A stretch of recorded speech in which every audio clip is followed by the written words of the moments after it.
fois, c'est quand je fais des crises, je fais des crises 2 fois. Voilà, donc une introduction, réalité virtuelle en psychopathologie. Il y a des choses qui ont déjà été évoquées ce matin. Je vais les dire, les répéter ou les évoquer sous une autre forme. Quelques éléments fondamentaux d'une expérience en réalité virtuelle. Je vais surtout ici parler de mon expérience de praticien au quotidien en réalité virtuelle dans une clinique psychiatrique. Donc je travaille à l'hôpital Vincent Van Gogh, où on prête une oreille attentive à vos difficultés. Donc je travaille dans l'unité de thérapie et de médecine comportementale au sein d'un service de psychiatrie au CHU de Charleroi en Belgique. Cette unité est spécialisée dans les troubles, dans le traitement des troubles anxieux, depuis maintenant 1986, ça vous fait quelques fragments d'éternité. Et en 2012, on a créé un centre de réalité virtuelle pour les programmes thérapeutiques et pour les consultations. Il faut savoir que par les programmes thérapeutiques, nous bénéficions de ce qu'on appelle un hôpital de jour thérapeutique, dans lequel les patients viennent passer toute une journée. Et au cours de cette journée, ils ont soit des entretiens individuels et aussi des exercices thérapeutiques comportementaux et surtout d'exposition, puisqu'on est dans les troubles anxieux. Voilà, la réalité virtuelle en psychopathologie, ça a déjà été évoqué ce matin. L'introduction a été faite au milieu des années 90, 90, ça c'est pour montrer que je suis bilingue. Les traitements qui utilisent surtout la thérapie par exposition, et elle a surtout été utilisée largement dans le traitement des troubles anxieux, au début pour les phobies spécifiques. Alors, il faut savoir, que vous savez déjà, que les troubles anxieux touchent à peu près à 20% de la population sur toute la durée de vie. Donc ça veut dire qu'il y a du boulot.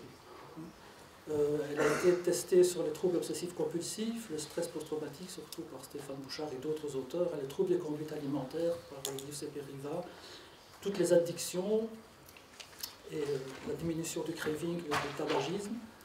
En schizophrénie aussi, maintenant, il y a des applications intéressantes qui se font, et aussi la thérapie par le traitement des hallucinations auditives avec les avatars. Alors, les éléments fondamentaux d'une expérience de réalité virtuelle, vous le savez, je vais les répéter, il faut quoi? Il faut un environnement 3D géré par ordinateur, de l'interaction, la possibilité de naviguer dedans et d'interagir avec les événements, d'avoir accès aux 6 degrés de liberté, haut, bas, gauche, droite, avant, arrière, et de l'immersion, c'est-à-dire avoir une immersion par rapport à l'environnement et être aussi isolé de l'environnement réel. Donc naviguer librement, la perception subjective d'être là, pour avoir ce fameux sentiment de présence qui est nécessaire à l'expérience de réalité virtuelle. Le sentiment de présence, il est présent justement un peu dans d'autres situations. Quand vous lisez un livre, quand vous suivez un film, quand vous êtes passionné par quelque chose, vous oubliez le lieu où vous êtes pour être émotionnellement, parfois corporellement, présent à la situation que vous êtes en train de vivre pour le moment. Alors, le modèle simplifié des troubles anxieux, je vais le signaler. Donc, à une situation déclenchante, si l'individu perçoit une menace, un danger, en quelques millisecondes, le centre des émotions, l'amygdale en l'occurrence, déclenche la réponse pour protéger l'organisme, soit une réponse de fuite, soit une réponse de combat, en 12 millisecondes. Les méchantes langues disent qu'en Belgique, c'est plus long. On a une étude comparative avec la Suisse, on ne sait pas ce que ça va donner. Donc, cette situation déclenche une émotion, un sentiment anxieux, des pensées anxieuses avec des symptômes physiques qui vont engendrer parfois une interprétation catastrophique des symptômes et favoriser des comportements d'évitement, ce qui va renforcer la perception d'une menace et de danger. Donc, si on fait raconter une histoire, imaginez que vous soyez d'origine très phobique des serpents, vous avez très peur des serpents. Vous vous baladez un jour dans une campagne en mois de février, quand il fait froid, sec. Vous baladez et vous êtes occupé par vos pensées habituelles qui vagabondent un peu comme ça, et votre regard tombe quelque part là-bas devant sur un enroulement qui ressemble à... Et votre cerveau traite ça comme un serpent. Quelle va être votre réaction à ce moment-là?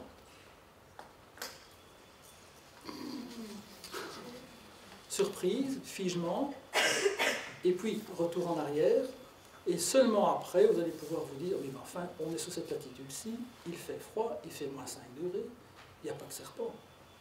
Donc, nous sommes d'abord perception, sensation, émotion, et seulement après, capacité de réflexion qui va venir éventuellement moduler cette première impression.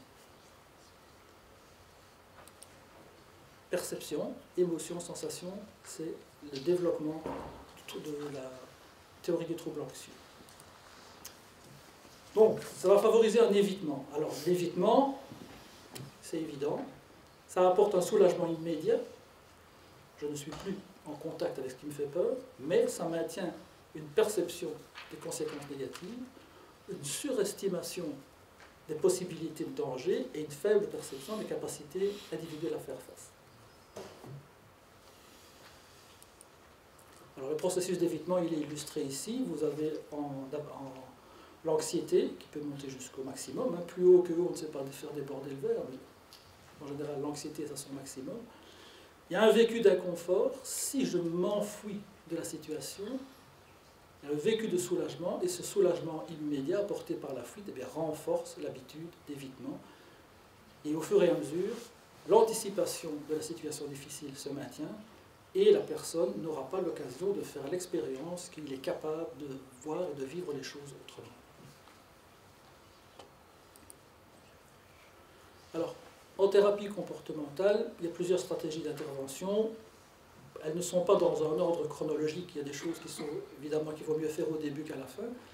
La toute première chose, c'est l'analyse fonctionnelle. C'est quoi l'analyse fonctionnelle? Eh bien, c'est une sorte d'inventaire, un recueil de faits de ce qui se passe. Comment le trouble s'est-il installé? Quels sont les antécédents? Quelles sont les conséquences? Comment cela se passe-t-il? Au cours de l'analyse fonctionnelle, on va bien sûr établir un lien thérapeutique privilégié, de bienveillance, de collaboration, individualiser le traitement, c'est vraiment fort important. Faire par la suite de la psychoéducation, en quoi le trouble se manifeste-t-il? Comment ça se passe? Quelles sont les informations qu'on a là-dessus? Faire de l'information et toujours créer une relation thérapeutique de qualité. Une place importante est accordée à la restructuration cognitive, à l'identification des pensées, les pensées automatiques, l'inférence arbitraire, le saut aux conclusions, et tout ce qui est plutôt identifié comme difficulté au niveau cognitif. Une des techniques les plus utilisées, ça peut être bien sûr l'exposition à la situation anxiogène. D'autres techniques, la résolution de problèmes et aussi la prévention de la rechute. Voilà, en gros, ce sont les stratégies d'intervention TCC qui arrivent à tout moment. Il faut savoir aussi que l'analyse fonctionnelle, elle n'est jamais terminée. Elle se poursuit tout au long de la prise en charge par l'apport de nouveaux éléments par le patient et par la collaboration qui s'établit avec le praticien. Donc, l'exposition thérapeutique, en quoi est-ce que ça consiste? C'est très simple dans la conception. La mise en place demande du doigté, de la créativité, de l'originalité parfois, du bon sens et surtout de la progressivité.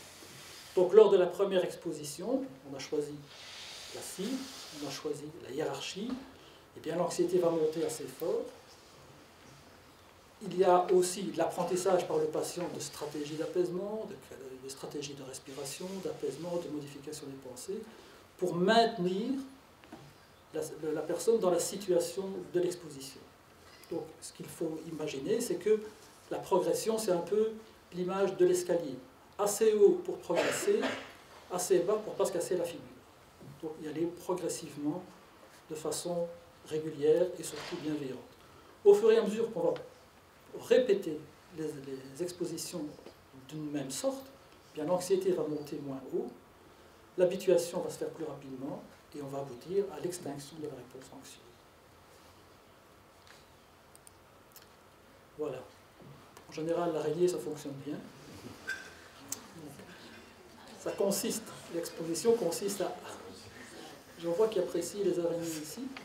Je vais donc laisser la diapositive pendant une bonne vingtaine de minutes. Et ça devrait vous laisser l'occasion de pouvoir constater que l'exposition, ça fonctionne. La difficulté ici, c'est que je n'ai pas respecté la progressivité ni la hiérarchie. L'exposition consiste donc à amener la personne à se confronter à ses peurs, confronter ses peurs, de corriger les associations dysfonctionnelles qu'il y a dans le cerveau. Donc, l'objectif n'est pas l'habituation, mais l'extinction pour pouvoir progressivement créer de nouvelles associations en dehors de la perception de danger avec la situation. Elle s'appelle Gertrude. Elle est bien élevée. Elle est bien élevée, oui. Alors elle donne la bonne main, comme vous pouvez le constater. Alors, comment est-ce que ça fonctionne? Vous voyez ici un cerveau qui est équipé d'un visiocasque. Il y a le système limbique, le centre des émotions, et la zone préfrontale. Lorsqu'on présente un stimulus qui est en rapport avec la difficulté que rencontre le patient, désolé, hein, mais bon, c'est ce qu'on a mis plus facile sous la main, il y a un traitement automatique de la situation, savoir que pour la personne en difficulté, il faut voir la peur et la phobie en dehors de la logique. La peur et l'émotion n'ont pas de logique. Hein. Vous savez, pour quelqu'un qui a peur des araignées, par exemple, s'il voit à la télévision une araignée, même dans un film noir et blanc des années 30, avec un pianiste au fond de la salle qui fait la musique, il va changer de chaîne, il va changer de pièce, parce que la réponse anxieuse est tellement puissante qu'il ne pourra pas supporter. Quelqu'un qui a une autre phobie de la sortie de la conduite automobile, et bien rien qu'imaginer parfois aller en voiture, c'est suffisant pour... C'est trop difficile pour moi, non, j'irai pas. Et effectivement, moi j'y vais, moi j'ai la preuve que je suis capable d'y aller. Donc le traitement automatique de la menace, ça fonctionne comme si c'était vrai. Le cerveau fonctionne comme si c'était vrai. Et si on maintient la situation, et si le stimulus n'est pas trop puissant au niveau du déclenchement émotionnel, il y a une amélioration, une habituation et une perception du sentiment d'efficacité de la personne. Donc l'exposition, ce n'est pas uniquement se mettre en situation et laisser le temps passer, il y a tout un travail d'apaisement physiologique et de modification du discours intérieur. Donc le but, dépasser les peurs, diminuer et stopper les comportements d'évitement, développer de nouvelles associations entre les stimuli et l'absence de menace, diminuer la peur perçue et augmenter le sentiment d'auto-efficacité. Alors, l'exposition in vivo présente quand même certaines difficultés. D'abord, la disponibilité du matériel et des situations anxiogènes. Ce n'est pas toujours facile d'avoir tout ce qu'il faut pour répondre aux difficultés d'un patient. S'il est facile de dresser un chien à aboyer, c'est moins facile de dresser des araignées à se déplacer quand on veut qu'elles le fassent. À une autre partie de ma carrière, j'ai élevé des araignées pour les amener face aux patients, en les ayant bien sûr prévenus de ce qu'on allait faire avec toute une série de précautions. La disponibilité du thérapeute, si on doit faire des déplacements en voiture, en avion, d'abord ça coûte cher, ensuite on n'est pas sûr que l'avion ne va pas se cracher. Difficulté des variables parasites, notamment l'aspect social. Quand on doit faire un exercice d'exposition, il y a une difficulté pour les patients à regarder, à voir le regard des autres de cette personne. Si ça fait 3 ou 4 fois qu'elle passe devant la même caisse de grand magasin, qu'est-ce que c'est que ce bazar-là? Il est en train de préparer un sale coup, il prépare un hold-up, voilà, qu'est-ce que c'est que ce genre de choses? Donc ce sont toutes des variables parasites. Parfois, on a des difficultés à graduer les expositions. Je vous donne un exemple. À un certain moment, je m'occupais surtout de personnes qui avaient été victimes de hold-up ou d'agression dans des banques. Et donc, parmi les exercices d'exposition à faire, il y avait oser repasser dans le quartier où se tenait la banque ou le bureau de poste. Jusque-là, ça va, sauf que il est arrivé que c'était un mercredi après-midi. Un mercredi après-midi en Belgique, c'est congé. Et les gamins du quartier faisaient sauter des pétales. Donc c'est moins bon pour la progression et la hiérarchie d'exposition. Donc c'est une variable parasite. Et il y a aussi la peur elle-même de l'exposition. Quand on présente l'approche cognitive comportementale, les personnes ont juste ce qui leur est expliqué comme information de vulgarisation, c'est on va te remettre dans la situation où ce que c'est que tu as eu peur. Ça c'est l'accent belge.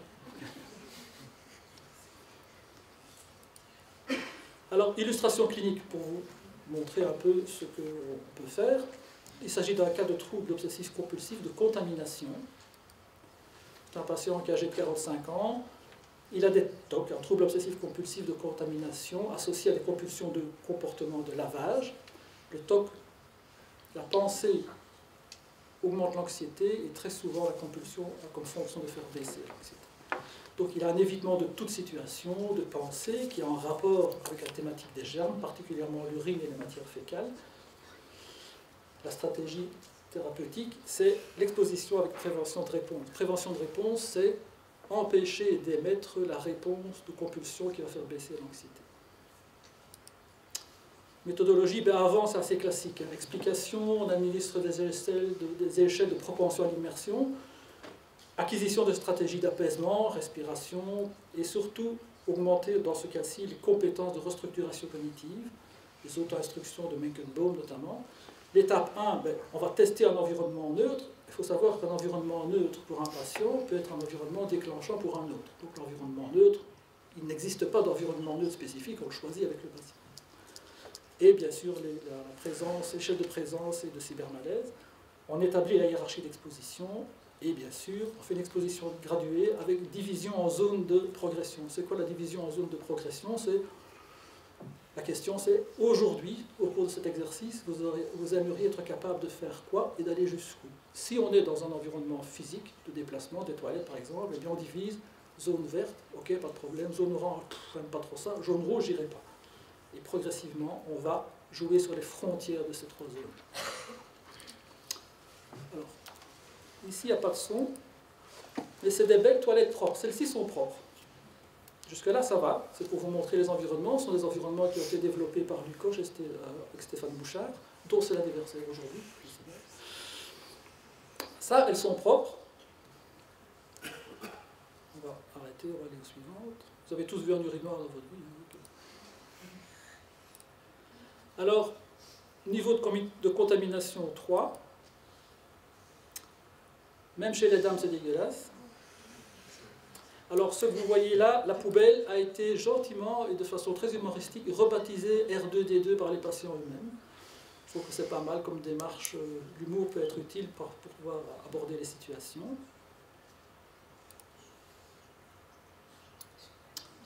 Ça, c'est le niveau 3. Hein. Et en plus, on peut aussi ajouter des stimuli olfactifs. Je la sentais venir. On va passer chez les hommes. C'est pas beaucoup mieux. Je vous prie d'apprécier la qualité des graffitis. Elle était trop vite. Je vous demande en arrière.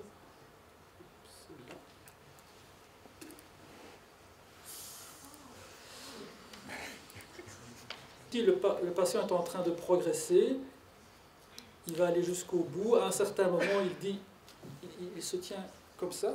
Donc, il est vraiment immergé dans la situation, à tel point qu'il a peur de toucher les murs qui n'existent pas. Hein.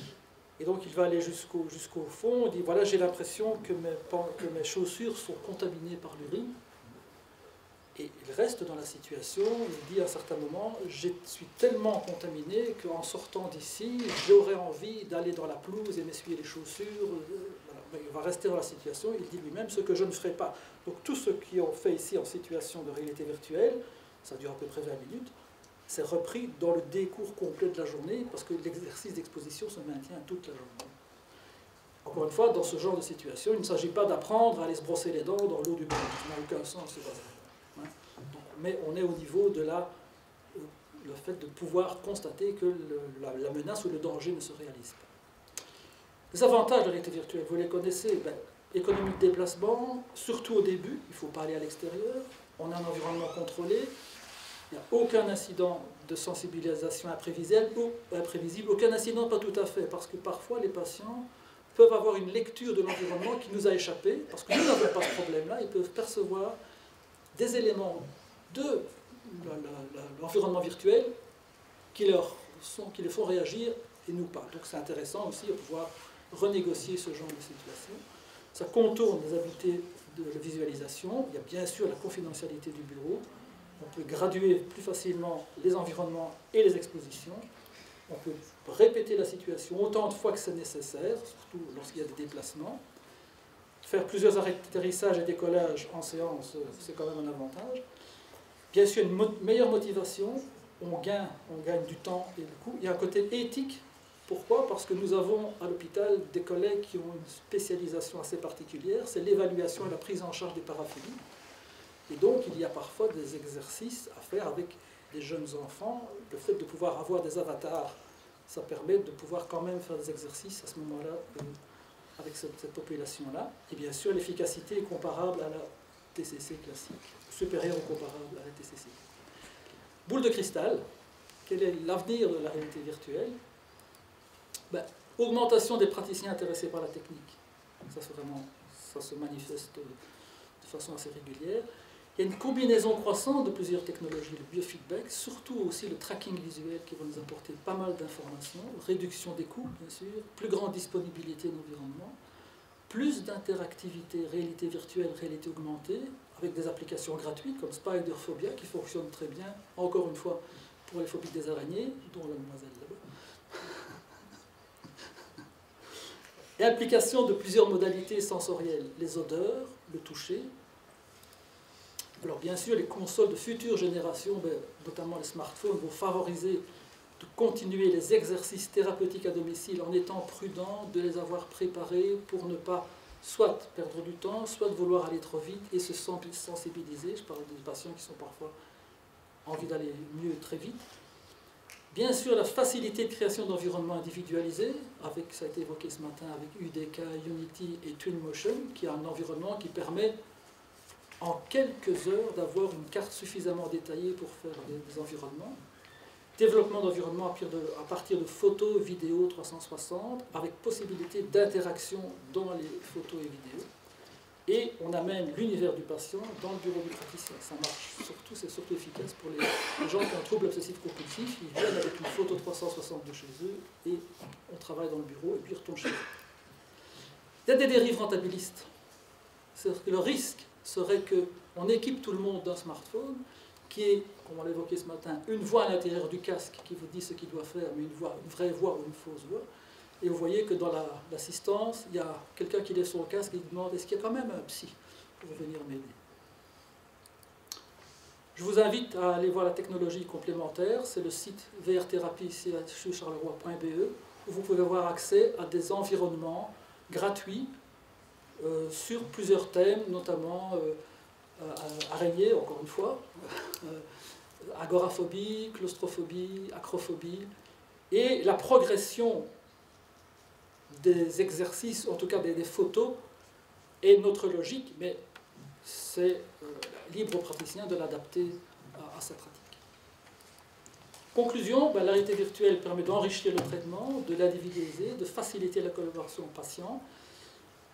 Il y a une dimension ludique, les possibilités de développement touchent tous les domaines de la psychologie. Bien sûr, on l'a dit ce matin, l'outil ne remplace pas le praticien mais vient l'assister, et la réalité virtuelle ne modifie pas la nature de la thérapie comportementale, ne remplace pas la compétence ni la créativité des thérapeutes. Si vous êtes bon en thérapie, vous serez bon avec la réalité virtuelle. Si vous n'êtes pas bon en thérapie, vous ne serez pas meilleur avec la réalité virtuelle.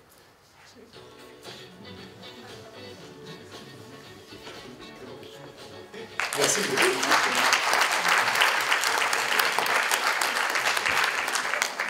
Nous allons passer à la deuxième présentation. Et en attendant, peut-être juste de manière un peu provocatrice, en tant que chercheur en IA, une question que je me pose, c'est peut-on générer automatiquement les niveaux d'exposition, les barrières? C'est assez compliqué de les fixer manuellement. Et un système d'aide à la décision en fonction des réactions du patient et de son histoire pour avoir du sens peut-être pour votre travail. Merci.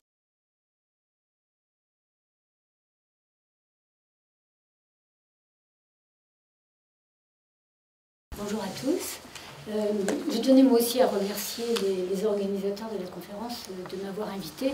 Et pour moi, c'est toujours un plaisir de revenir à Caen parce que c'est à Caen que je suis tombée dans la réalité virtuelle dans la fin des années 90 et c'était au grec. Donc je rebondis sur notre président de séance. Alors moi, je vais vous parler du champ de la rééducation cognitive. Et sachez que ma formation initiale, moi, est ingénieure. Et j'ai toujours mis mes compétences au service du monde de la santé. Mais depuis, disons, une vingtaine d'années, je me suis consacrée au champ de la rééducation cognitive. Et par exemple, mon habilitation à diriger des recherches est en sciences de la cognition, par exemple. Donc on peut être ingénieur et finalement être habilité à diriger des recherches dans le domaine de la cognition. Mes travaux initiaux, d'ailleurs, pour information, avec le grec, étaient dans le contexte de la phobie sociale, donc du sujet que l'on vient d'aborder, les troubles anxieux. Il s'agissait d'un projet européen. Alors, je tenais aussi à souligner que, en tant qu'ingénieur, les travaux que j'ai menés sont toujours partis du besoin exprimé. Et ceci à la fois grâce finalement aux thérapeutes avec lesquels j'ai travaillé, mais aussi à des structures qui permettent de travailler dans la transdisciplinarité, telles que l'Institut fédératif de recherche sur le handicap ou l'International Society for Virtual Rehabilitation, qui sont des organismes où les chercheurs se retrouvent sur ces thématiques-là. Alors, je vais vous parler de la rééducation après traumatisme du système nerveux central. La rééducation est un processus long, ardu, et les thérapeutes, leur objectif va être de proposer aux patients des interventions qui vont être efficaces, pertinentes, motivantes, pour que ces personnes puissent retrouver des capacités et retrouver une certaine autonomie dans leurs activités de vie quotidienne. Donc vous allez voir, ma présentation va beaucoup s'appuyer sur ces activités de vie quotidienne. Et en rééducation cognitive, l'objectif va être d'accroître, d'améliorer la capacité des personnes à traiter et utiliser l'information entrante pour permettre un fonctionnement accru dans la vie quotidienne. Alors, bon, c'est une définition qui vient du monde de la rééducation, mais en tant qu'ingénieur, elle me convient aussi parce qu'il y a ce terme information, et vous verrez que la réalité virtuelle, en fait, on crée de l'information et on manipule de l'information dans des objectifs thérapeutiques. Donc, on va s'intéresser avec la réalité virtuelle à ce qu'on appelle les environnements virtuels fonctionnels qui, a priori, vont permettre de pallier les limites des approches traditionnelles, enfin, telles qu'elles sont décrites dans la littérature scientifique. Alors, je ne pouvais pas parler de ce sujet sans évoquer la personne qui a été la première à développer des travaux dans ce domaine. Il s'agit d'Albert Rizzo, dit Skip Rizzo. Et vous voyez que déjà, c'était en 1997, il publiait déjà un état de l'art de la rééducation cognitive via la réalité virtuelle, en identifiant les limites pourquoi c'était intéressant, et notamment parce que la réalité virtuelle allait apporter plus d'objectivité, de sensibilité, et allait permettre à l'humain d'être acteur dans des situations de vie quotidienne simulées. Alors on l'a déjà dit, hein, donc des conférences sont nées également à ce même moment, hein, et tous les champs d'application se sont développés en même temps. Aujourd'hui, on ne traite pas du champ moteur, mais vous avez aussi des travaux dans le champ moteur. Alors, Skip Rizzo a grandement ouvert ce champ, notamment dans le domaine de la cognition, avec cette fameuse classe virtuelle qui permet de mesurer les capacités d'attention des enfants. Il a travaillé sur les troubles de l'attention des enfants. Et donc, au travers de cette application, on voit bien tous les éléments de ces expériences virtuelles. Moi, j'aime mieux le mot expérience virtuelle que réalité virtuelle. En fait, l'humain est acteur dans ces univers, et donc on a déjà vu, je remercie tous les présentateurs précédents d'avoir introduit toutes les notions d'immersion, d'interaction, etc. Ça me permet d'aller plus vite. Ce qui est intéressant dans ces univers, c'est qu'on est capable, via le système et via des capteurs autres également, d'enregistrer tout ce qui se passe au sein d'une séance, et ainsi de mesurer l'activité des personnes Ce qui, donc ici, c'est matérialisé par des graphes que vous voyez et qui vont être analysés et vont permettre de définir, par exemple, des profils de patients. Mais aussi, étant donné qu'on a enregistré toute l'activité des personnes, eh bien, on est capable de rejouer et, par exemple, d'objectiver les difficultés. Cette base informatique permet aussi une documentation de l'activité qui va être très utile pour les thérapeutes et notamment pour assurer le suivi des patients. Alors on a vu que l'intérêt aussi des situations virtuelles était le soutien à la motivation, donc je rebondis sur ce sujet-là, et on verra plus tard aussi comment manipuler l'information délivrée permet de mettre en œuvre des paradigmes de rééducation. Alors, le domaine a démarré, vous voyez, dans les années 95, avec pas mal de tâtonnements, avec des développements d'applications, avec des réussites, avec des échecs. Vous avez des environnements qui ont été développés et vous ne voyez aucune publication scientifique avec ces outils-là. Petit à petit, les chercheurs ont identifié la nécessité de mettre en œuvre des recherches, de consolider les travaux et des hypothèses ont été élaborées et notamment, il est reconnu que la réalité virtuelle permet de simuler des activités de vie quotidienne qui vont avoir un sens à la fois pour les patients et pour les thérapeutes, qu'on va pouvoir développer des méthodes variées de rééducation, qu'on va pouvoir s'adapter aux besoins, s'adapter aux capacités des personnes et notamment aux capacités résiduelles des personnes, et qu'on va pouvoir explorer l'activité d'une manière multi-paramétrique. Il a aussi été évoqué ce matin la question du transfert vers le monde réel, d'acquis vers le monde réel. C'est vraiment un challenge et dans certains domaines il est réussi, dans d'autres domaines il y a encore beaucoup de travaux, de recherche à mener pour que ce soit vraiment reconnu. Alors, ce qui se passe aussi dans ce domaine-là, pourquoi est-ce que le transfert d'acquis, par exemple, vers le monde réel n'est pas encore un champ sur lequel nous avons vraiment des résultats définitifs, c'est qu'il manque quand même dans ce domaine beaucoup d'essais cliniques avec des corpus de population suffisants pour que les analyses statistiques soient valides. C'est vraiment, là on est, comme le disait Pascal, dans un état de l'art autour de la réalité virtuelle et on voit qu'à chaque fois on est dans des effectifs très très limités. Alors depuis 1995, donc, les activités simulées, alors je vais me placer dans le champ de la médecine physique et de réadaptation, c'est le champ avec lequel je travaille majoritairement maintenant. Donc vont par exemple être dédiés à des fonctions cognitives. Donc vous allez avoir des chercheurs ou des thérapeutes qui vont vouloir aller explorer les fonctions. Et puis d'autres thérapeutes, disons par exemple les ergothérapeutes, qui vont plutôt s'intéresser aux activités de vie quotidienne simulées, où ils vont aller rechercher le fonctionnement global des patients. Et en fait, toutes ces techniques peuvent être mélangées selon les thérapeutes, selon les moments de la rééducation, selon les patients également. Pour ma part, moi j'ai travaillé majoritairement dans le contexte des fonctions exécutives, c'est-à-dire ces fonctions qui vont permettre d'évoluer correctement dans des activités complexes dirigées vers un but, ou bien qui vont nous permettre d'affronter des situations nouvelles.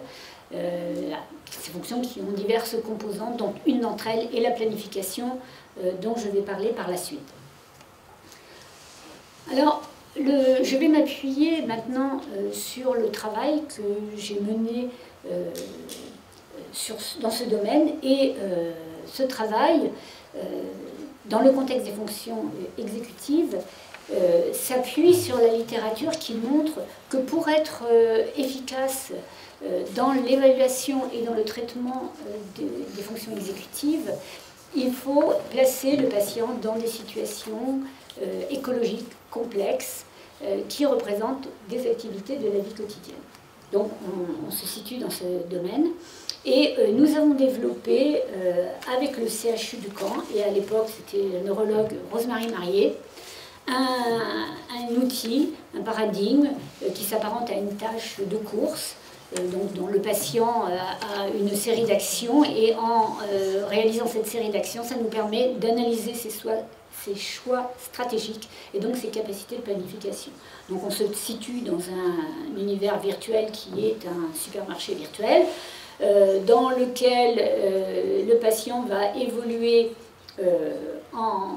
Je ne sais pas si ma vidéo se met en route. Voilà, dans lequel le patient va évoluer avec différents outils d'immersion et d'interaction. Nous n'utilisons pas les casques, et c'est une volonté des thérapeutes, parce que les casques peuvent être un frein finalement, ou une difficulté pour les patients, pour ce type de patients. Le patient a besoin d'être vraiment très près du thérapeute qui l'accompagne dans la situation. Donc rapidement, avec les thérapeutes, lorsque nous construisons de tels outils, nous nous intéressons aux indicateurs de la performance qu'ils souhaitent élaborés à partir de l'expérience. Donc ici sur la diapositive, vous voyez les indicateurs que nous avons définis. Nous pouvons aussi paramétrer les exercices au vu d'une liste de courses, avec des exercices qui vont avoir des objectifs cognitifs très variés, définis par les thérapeutes.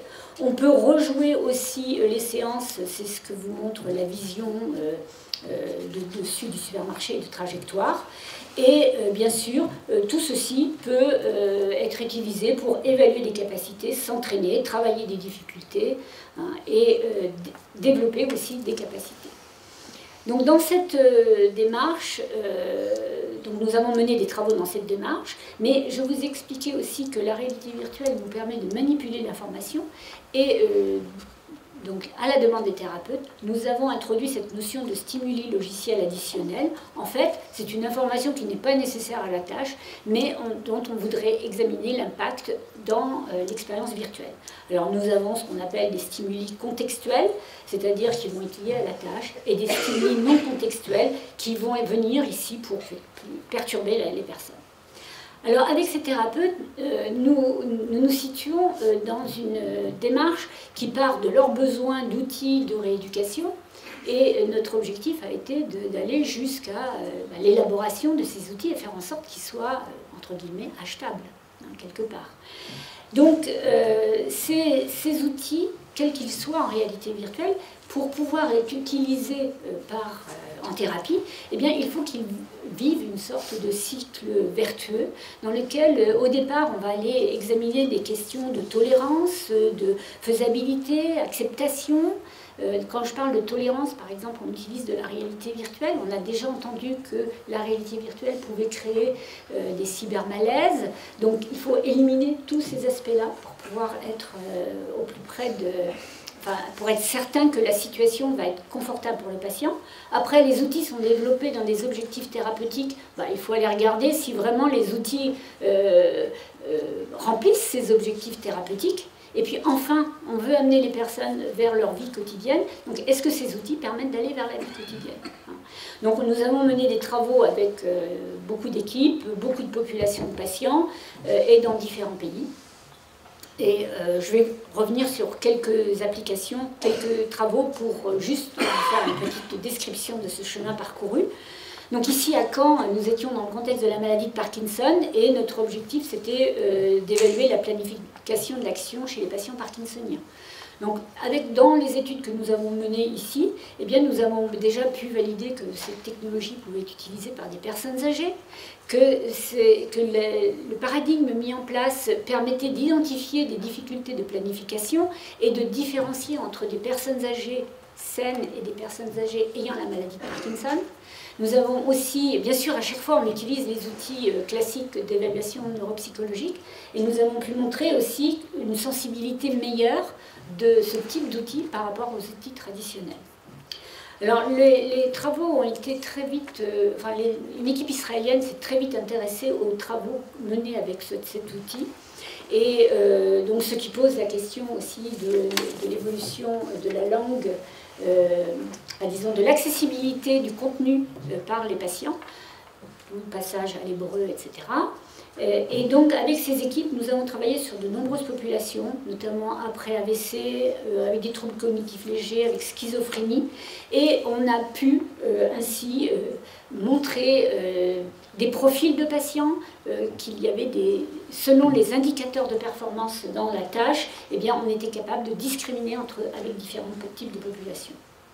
Alors enfin, pour aborder la question de la validité écologique, eh bien, cette fois-ci, c'était avec une équipe du Québec, de l'Université à Trois-Rivières, que nous avons travaillé ce sujet.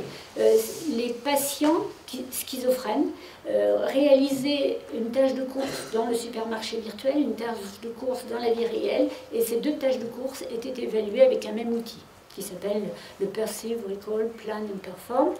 Et l'étude a montré que lorsque des difficultés étaient présentes dans la réalité virtuelle, elles étaient également présentes dans la réalité. Donc ça a un certain caractère prédictif de ce qui se passe dans la vie réelle. Et puis dans le contexte d'autres travaux, notamment avec Lyon autour de l'héminégligence, nous avons des travaux qui ont montré que, par exemple, dans le cas de l'héminégligence, l'adaptation prismatique permettait d'améliorer la capacité des personnes à évoluer dans des systèmes virtuels et à se représenter l'environnement virtuel.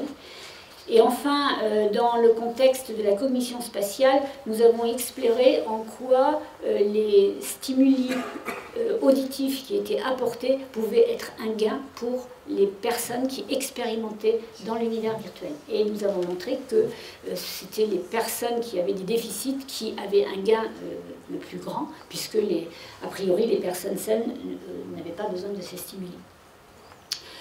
Donc fort de tout cela, nous avons fait évoluer notre supermarché avec nos partenaires habituels et nous sommes en voie de l'industrialisation de ce supermarché.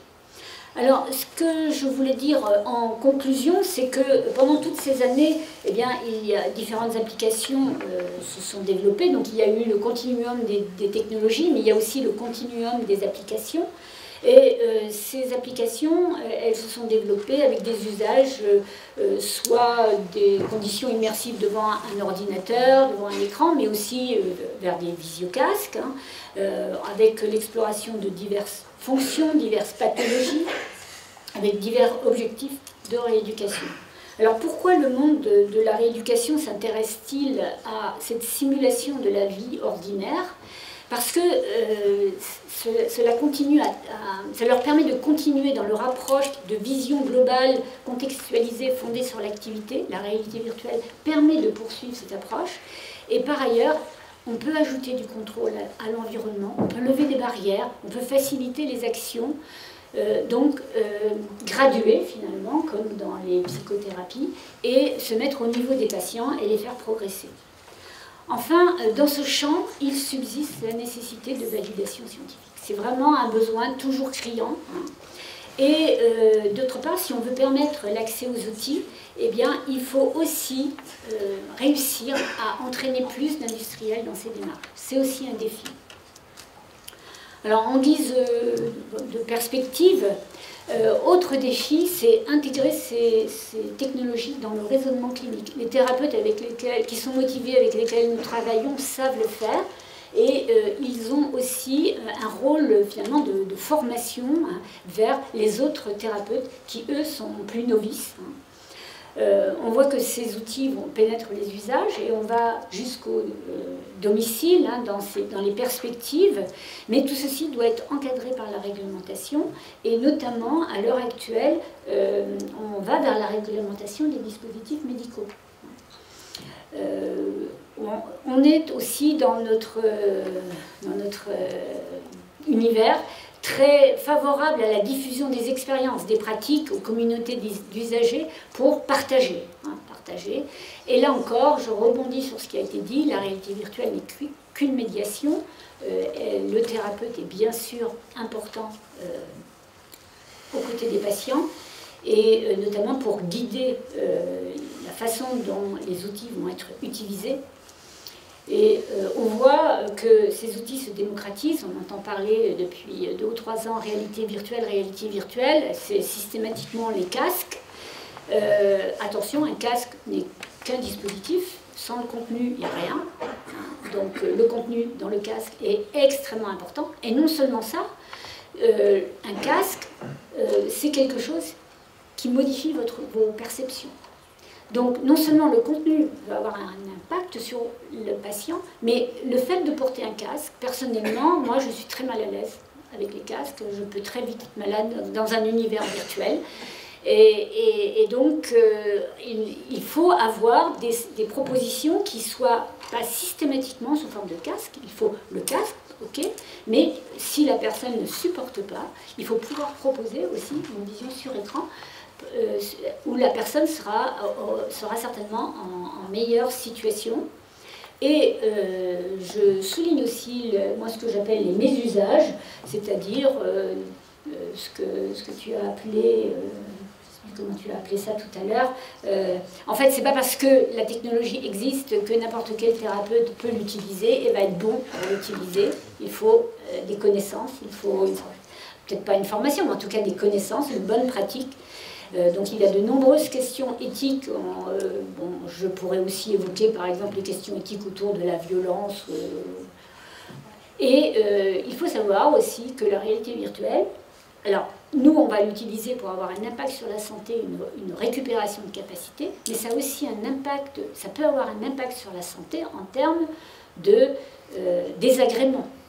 Vous pouvez avoir des symptômes, des effets néfastes de la réalité virtuelle pendant une séance, et cela peut durer 6 mois. Hein, ça existe. On est en train d'étudier ces questions-là, et il y a des... Donc il faut être prudent. Et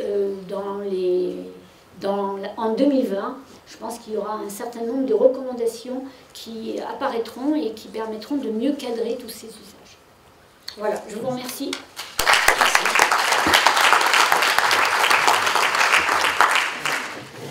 Eh bien, avant de laisser la parole à Serge Tisseron, peut-être une petite réflexion. C'est vrai que ça me fait beaucoup penser à tout ce qui se fait dans le domaine des serious games en informatique. Il y a un lien qui est évident, avec toujours effectivement le risque que n'importe quel charlatan s'empare de ce genre de technique et barré d'un vernis de scientificité puisse vendre des solutions thérapeutiques. Et ça, c'est quelque chose qui se fait de plus en plus. Merci.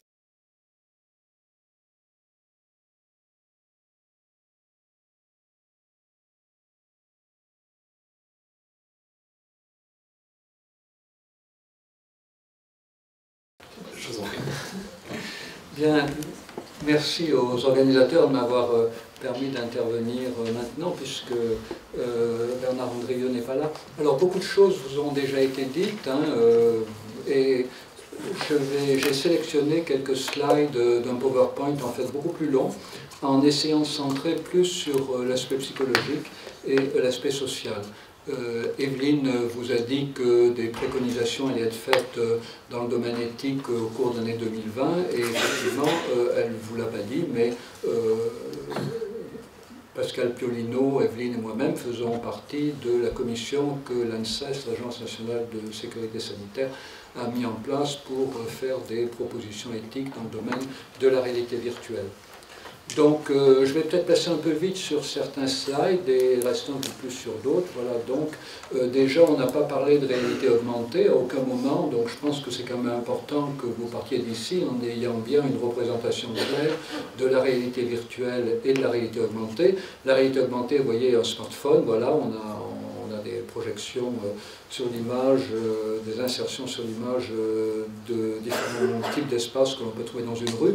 Donc, c'est la superposition qui nécessite évidemment de regarder à travers un écran, des lunettes, un viseur, et dans l'état actuel des choses, beaucoup utilisé dans la formation professionnelle. La réalité virtuelle, on vous l'a bien définie, simulation informatique, immersive, interactive, concerne des environnements réels ou imaginaires. L'important, c'est de la penser en termes de substitution. Alors cette substitution explique le titre que j'ai donné, pour comprendre le monde ou pour le remplacer. Alors, je vais vous rappeler en quelques mots quelque chose que j'évoquais ce matin, qui est la question de savoir pourquoi l'être humain, finalement, a-t-il passé une bonne partie de son temps, depuis les origines de l'humanité, à inventer des dispositifs d'image. Comme je vous l'évoquais, c'est parce que l'homme fabrique sans arrêt des images mentales, et je pense qu'avec cette vision de bébé endormi, vous pourrez mémoriser plus facilement ce que je suis en train de vous dire. Donc on entre dans nos images intérieures, on s'y promène, on les transforme, et on tente de leur donner un sens partagé, comme en témoignent les innombrables clés des songes. Alors l'être humain ne s'est pas contenté d'avoir des images mentales, il a toujours voulu créer à l'extérieur de lui des images avec lesquelles il ait la même relation qu'avec ses images intérieures, pouvoir y entrer, c'est ce qu'on appelle maintenant l'immersion, pouvoir les transformer, pouvoir leur donner un sens partagé, mais en même temps pouvoir en sortir à volonté, c'est-à-dire être alternativement dedans et devant. Et cette démarche, être dans les images, être devant les images, et ce qui est vraiment fondateur de la relation que l'être humain entretient avec les images qu'il fabrique, mettre un casque, pouvoir l'enlever, ça a été évoqué plusieurs fois, ceux qui ne le supportent pas, utiliser l'écran dans lequel on peut à volonté s'immerger, on le sait bien, comme au cinéma, ou prendre du recul en disant tout d'un coup, mais pourquoi je suis tellement bouleversé, ce n'est qu'un acteur, ce n'est que du ketchup, ce n'est pas du vrai sang, ce n'est pas des vraies explosions, c'est des procédés numériques. Alors tout ça vous paraît peut-être banal, mais je l'ai écrit en 1995 dans un livre qui s'appelle Psychanalyse de l'image, donc il y a presque 25 ans. Et donc cette capacité d'immersion, elle est à l'origine de la création d'un grand nombre de stratégies d'image, la perspective, le trompe-l'œil, les panoramas, la photographie en relief, etc. Mais en revanche, la capacité de transformation des images, elle n'est apparue sur une large échelle, parce qu'avant les peintres transformaient leurs images, et même parfois certains transformaient leurs tableaux alors qu'ils étaient déjà au musée. Il y a quelques histoires célèbres comme ça, le gardien de musée qui voit un monsieur en train de barbouiller un tableau et qui lui dit « mais enfin monsieur c'est interdit », et le monsieur dit « mais je suis le peintre et je ne l'avais jamais terminé ». Mais la possibilité de transformer des images pour le grand public, c'est quand même l'apparition des outils numériques que l'on connaît, des jeux vidéo. On choisit à tout moment son chemin, ses actions et son point de vue, puisqu'on peut à tout moment dans un jeu vidéo être immergé en première place, on peut voir ses mains devant l'écran, ou alors être en vision good game, en vision de Dieu, être en position supérieure, on voit les choses d'en haut. Et donc, troisième élément, après l'immersion, après la transformation, la quête d'un sens partagé. Vous avez ici, sur une moitié de l'image, le kinétoscope de Thomas Edison. Vous voyez que chaque client était invité à mettre quelques sous dans une machine pour regarder un film. Ça n'a eu aucun succès. Quel est le coup de génie des frères Lumière? C'est qu'ils ont utilisé exactement les mêmes films, mais ils ont eu l'idée de les projeter dans des salles devant un public rassemblé. Et le fait que le public soit rassemblé, que le public puisse rire en même temps, pleurer en même temps, trembler en même temps, fait que le cinéma a eu le succès que vous savez, parce que dans une salle de cinéma, ce qui est agréable, c'est de sentir qu'on partage les mêmes émotions et donc que probablement on a la même compréhension des images qu'on voit que ses voisins. Et quand tout d'un coup tout le monde rit et que soi-même on a envie de pleurer, c'est là que ça devient terriblement difficile à vivre. On est dans la situation du spectateur de kinétoscope de Thomas Edison, c'est-à-dire de ne pas pouvoir partager avec d'autres le sens qu'on donne aux images qu'on voit. Alors, toute l'histoire des technologies, bon, je l'ai résumé là, mais bon, je ne vais pas vous faire le détail, mais donc on passe progressivement, vous voyez, d'une immersion spatiale, visuelle et émotionnelle partagée, qui était déjà le cas de la peinture, progressivement jusqu'à ce qui existe aujourd'hui avec les casques de réalité virtuelle, une immersion qui est proprioceptive complète, et pas seulement extéroceptive. Alors j'avoue que j'ai eu un petit peu de difficulté à accepter que la réalité virtuelle concerne aussi les écrans. Pour moi, c'était vraiment le casque. Et c'est lorsque j'ai compris la distinction entre réalité virtuelle extéroceptive et proprioceptive que j'ai compris qu'en effet, on pouvait parler de réalité virtuelle pour les écrans. Donc la réalité virtuelle est une technologie à la fois en continuité et en rupture avec les technologies d'image précédentes. En continuité puisqu'il y a immersion, transformation, quête d'un sens partagé. Donc de ce point de vue-là, rien de nouveau sous le soleil depuis la plus haute antiquité, même bien avant. Mais en même temps, la réalité virtuelle est en rupture puisque pour la première fois, l'être humain a la possibilité de toucher, sentir, manipuler des objets comme s'ils étaient bien réels. Je passe là-dessus, puisqu'on vous en parlait, l'illusion de la main en caoutchouc, la possibilité de créer des sensations par la vision, voilà. Donc, juste une petite anecdote, la patiente au jacuzzi sur Second Life, j'ai raconté ça dans un bouquin il y a une dizaine d'années, c'est sur Second Life, une dame qui me disait sentir les bulles sur elle quand elle mettait son avatar dans un jacuzzi. Et en fait, il faut bien comprendre qu'elle avait une grande expérience du jacuzzi. Donc ça veut dire que vous n'éprouvez dans la réalité virtuelle vous ne pouvez éprouver dans la réalité virtuelle ce qu'éprouve votre avatar, à mon avis, que si vous l'avez déjà éprouvé dans la réalité. Vous ne pouvez pas éprouver à la place de votre avatar quelque chose que votre avatar éprouverait pour la première fois. Mais il faut que vous l'ayez éprouvé pour que vous puissiez projeter sur votre avatar vos propres éprouvés et les éprouver comme votre avatar. Alors, quelles conséquences sur la vie mentale et sociale? La réalité virtuelle modifie les outils qui permettent d'agir sur le réel. Ça, l'industrie est très preneuse aujourd'hui de réalité virtuelle pour concevoir des prototypes dans tous les domaines. La réalité virtuelle modifie la représentation du réel. Et vous savez peut-être que chaque année, il y a l'élection du mot de l'année, et qu'il semble bien que le mot de l'année, cette année, pourrait être Figital. Figital, ça veut dire, vous savez, c'est l'acronyme, enfin pas un acronyme, c'est mots composés dont les geeks adorent, que les geeks adorent. Figital, c'est à la fois physique et digital. Vous pouvez à la fois vous promener dans la galerie des glaces avec un casque de réalité virtuelle, être dans la galerie des glaces dans le virtuel, et vous pouvez passer de l'un à l'autre. Et évidemment, comme tout l'ensemble de la réalité virtuelle et numérique, eh bien, le réel devient mesurable, partageable, exploitable.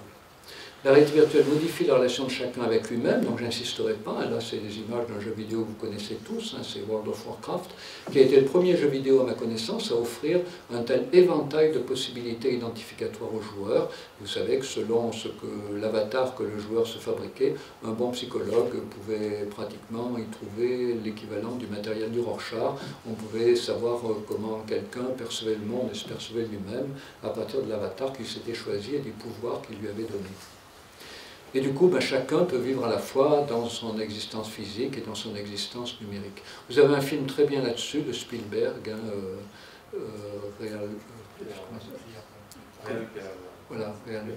Playing Game. Non, Ready Player One. Ready Player One, voilà, je vais Ready Player One. Voilà. Et la réalité virtuelle modifie les relations aux autres, évidemment. Alors ça, c'est quelque chose qui a été évoqué, mais si vous en avez la possibilité, c'est bien que vous en fassiez l'expérience. Vous avez Carnegie Arena est assez compliqué à gérer. Il est rare qu'on puisse l'expérimenter parce que vous êtes invité non seulement à avoir un casque de réalité virtuelle, mais aussi à marcher sur du sable dans un long trajet. Et c'est l'idée que de permettre aux gens dans cette situation de vivre ce que vivent des immigrés mexicains qui essayent de passer la frontière américaine.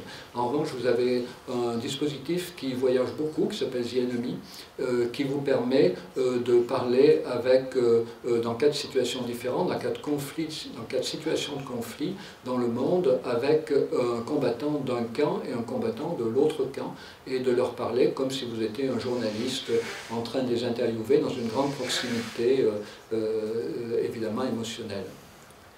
La réalité virtuelle accroît le risque de fuite du monde, il faut quand même l'évoquer, et c'est l'ensemble des... Là c'est Second Life, ensuite c'est Facebook repensé à la lumière de la réalité virtuelle, et en bas un jeu vidéo.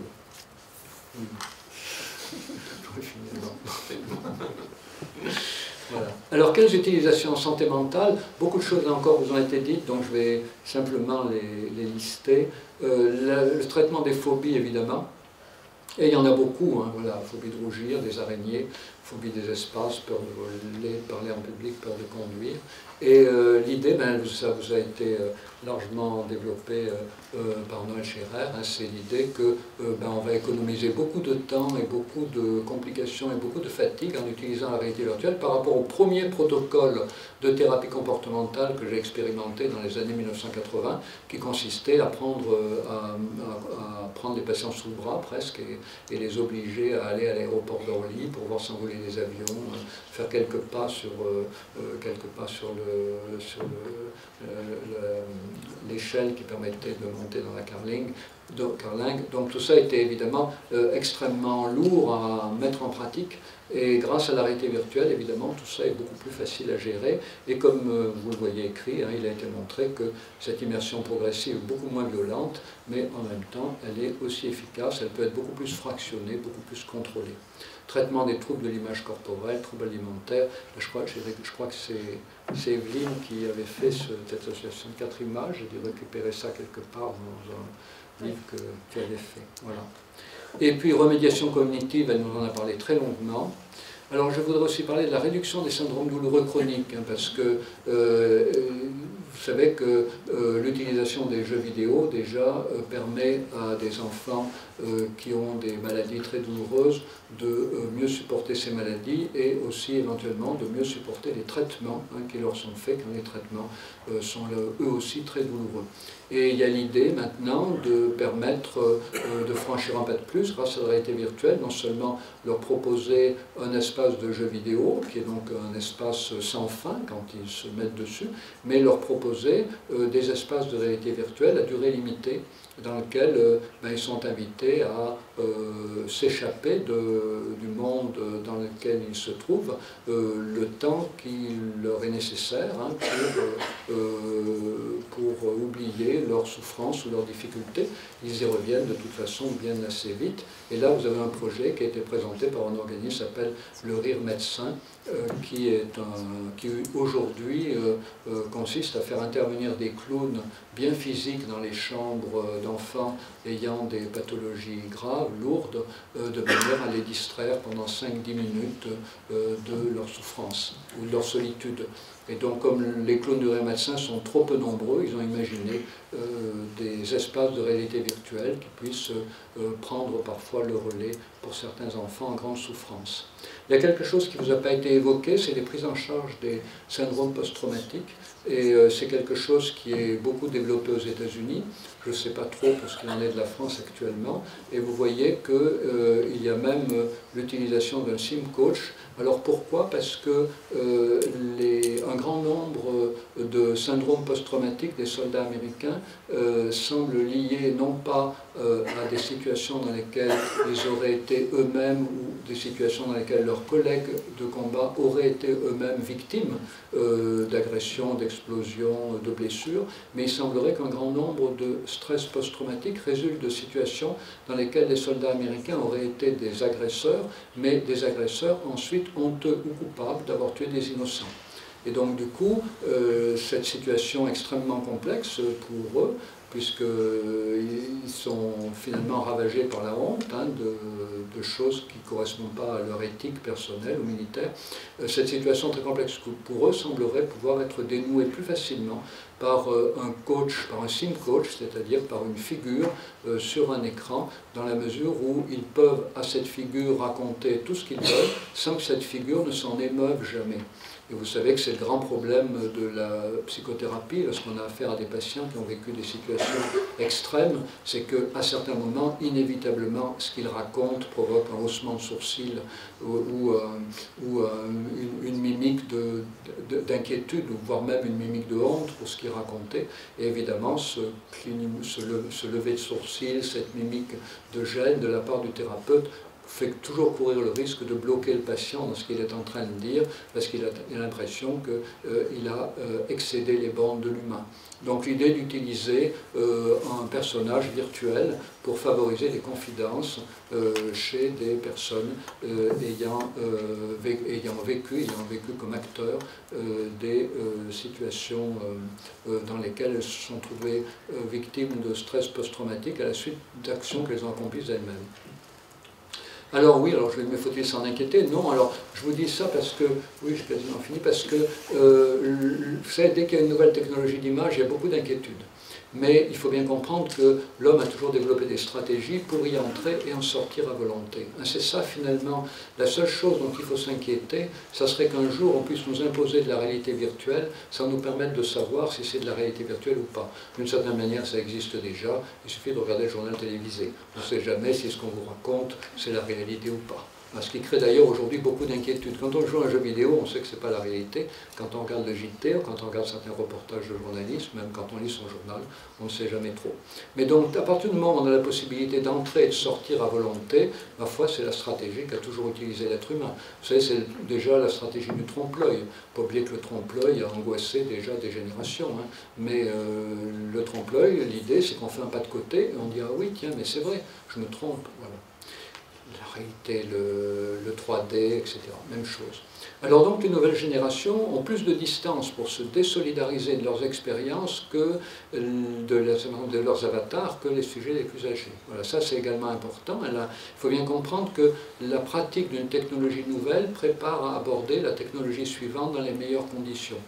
Ceux qui ont joué aux jeux vidéo sont certainement beaucoup mieux préparés à vivre la réalité virtuelle avec un casque sur le nez, et puis ceux qui ont joué à des laser games sont beaucoup plus préparés à faire des parties de réalité virtuelle sur un grand espace vide, mais chacun avec son casque de réalité virtuelle sur le nez voit des cloisons qui n'existent que pour lui et ses camarades combattants.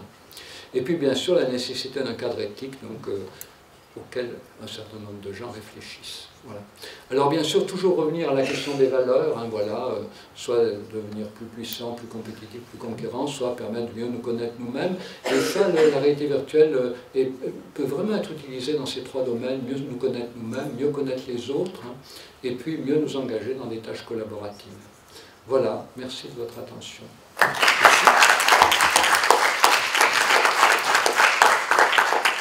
Merci pour cette synthèse. Bien, nous allons pouvoir prendre des questions. Y a-t-il des questions? Oui. Des questions aussi. Alors, je vais faire sans micro. Super, merci. La question s'adresse à vous, Serge. Est-ce que vous pensez qu'on peut s'acheminer vers la fabrication de rêves de synthèse et les injecter à la source pendant notre sommeil?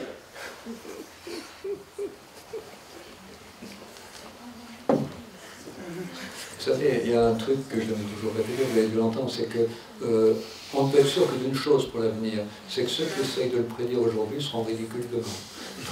Donc je ne peux rien vous répondre d'autre. Alors ce qui est certain, c'est que dans la logique de ce que je vous ai dit, j'ai évoqué ce matin le film de Wim Wenders, Jusqu'au bout du monde, il est certain que nous aurions grand bonheur à pouvoir vivre physiquement dans nos rêves. C'est-à-dire de pouvoir rentrer dans nos pensées, c'est-à-dire je rêve que je vais séduire je ne sais quelle créature merveilleuse, voilà, et qui m'est inaccessible, mais je rêve éveillé, comment je pourrais peut-être m'en approcher et tout, mais je sais que je perds mon temps avec ces rêveries, parce que c'est inaccessible. On peut imaginer qu'un jour, ces rêveries, elles puissent être traduites en réalité virtuelle, et que je puisse rentrer dedans comme si je vivais pour de vrai. Mais à ce moment-là, vous voyez, on rentre dans le deuxième alinéa de mon titre, c'est pas pour transformer le monde, c'est pour vivre en parallèle au monde. Olivier? J'avais une question, je peux le faire aussi comme ça sans micro, Pierre. J'avais une question surtout pour... C'est mieux, c'est pour les gens du fond. Ah, pardon. Merci. J'avais une question pour tout le monde en fait, du coup. Voilà. En fait, c'est la même question, c'est juste...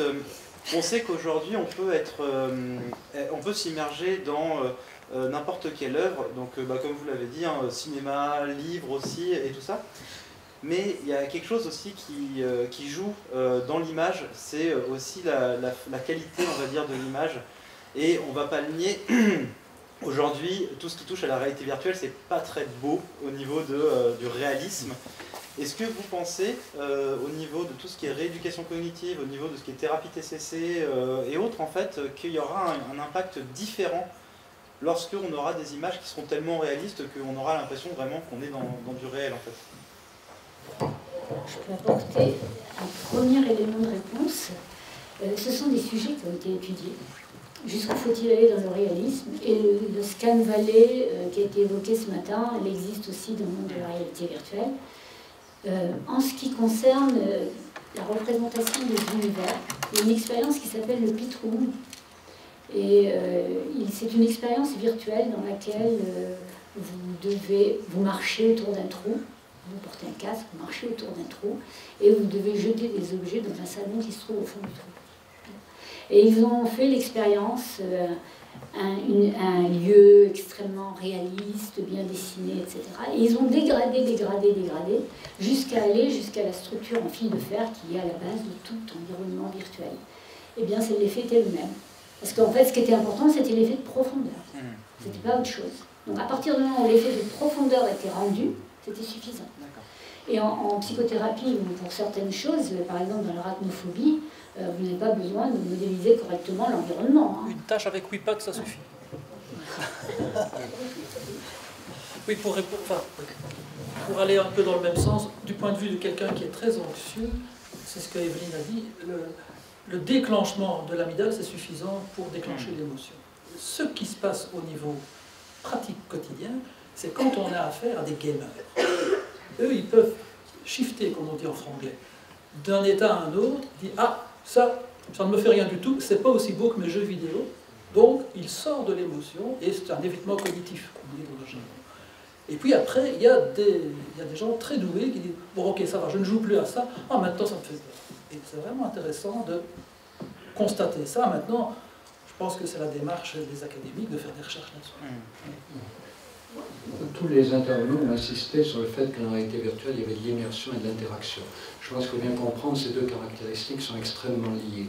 C'est-à-dire vous pouvez avoir une qualité d'image très mauvaise, ça déroule votre immersion. Mais si vous pouvez interagir de manière extrêmement riche, vous activez l'immersion de façon très intense.